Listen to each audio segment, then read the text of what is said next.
കേന്ദ്ര ബജറ്റിൽ കേരളത്തിന് വീണ്ടും നിരാശ. കേരളത്തിന്റെ ആവശ്യങ്ങളിൽ പ്രഖ്യാപനങ്ങളൊന്നും ഉണ്ടായില്ല.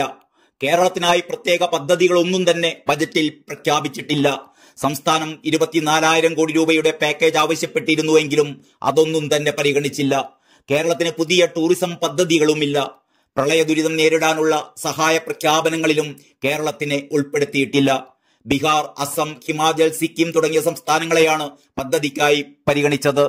വ്യാവസായിക ഇടനാഴികളുടെ പ്രഖ്യാപനത്തിലും സംസ്ഥാനത്തെ ഉൾപ്പെടുത്തിയിട്ടില്ല. വിഴിഞ്ഞം പദ്ധതിക്കും പാക്കേജ് പ്രഖ്യാപിച്ചില്ല. അതേസമയം ചെന്നൈ, വിശാഖപട്ടണം, ബംഗളൂരു, ഹൈദരാബാദ് പ്രത്യേക വ്യാവസായിക ഇടനാഴിക പ്രഖ്യാപിച്ചിട്ടുണ്ട്.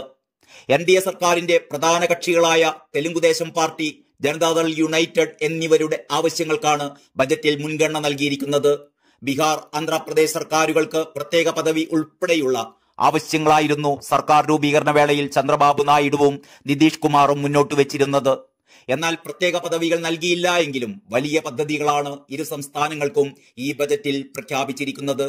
ബീഹാറിന് 26,000 കോടി രൂപയുടെ അടിസ്ഥാന സൗകര്യ വികസന പദ്ധതി, 11,500 കോടി രൂപയുടെ പ്രളയ സഹായം, വിമാനത്താവളം, മെഡിക്കൽ കോളേജ്, 2 ക്ഷേത്ര ഇടനാഴികൾ എന്നിവയടക്കം ഏതാണ്ട് 50,000 കോടി രൂപയുടെ പദ്ധതികളാണ് ധനമന്ത്രി പ്രഖ്യാപിച്ചത്.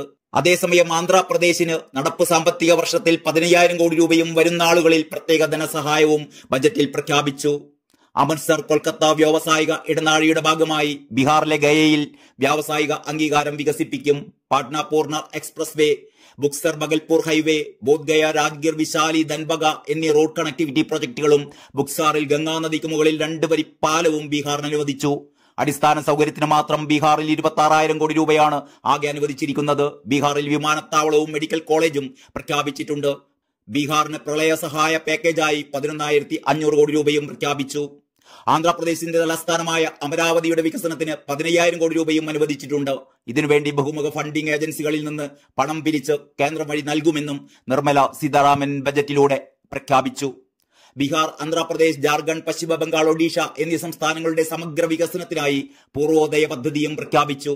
രാജ്യത്തിന്റെ അടുത്ത തലത്തിലേക്കുള്ള വളർച്ചയ്ക്ക് ഊർജം നൽകാൻ കിഴക്കൻ ഇന്ത്യയുടെ ഉപയോഗിച്ചിട്ടില്ലാത്ത സാധ്യതകളെ വികസിപ്പിക്കുകയാണ് ഈ പദ്ധതിയിലൂടെ ഉദ്ദേശിക്കുന്നത് എന്നും ധനമന്ത്രി പറഞ്ഞു. പെട്രോളിയം, സ്റ്റീൽ മേഖലകൾ പൂർവോദയ പദ്ധതിയിൽ നിർണായകമായ പങ്കുവഹിക്കുമെന്നും നിർമ്മല സീതാരാമൻ വ്യക്തമാക്കി.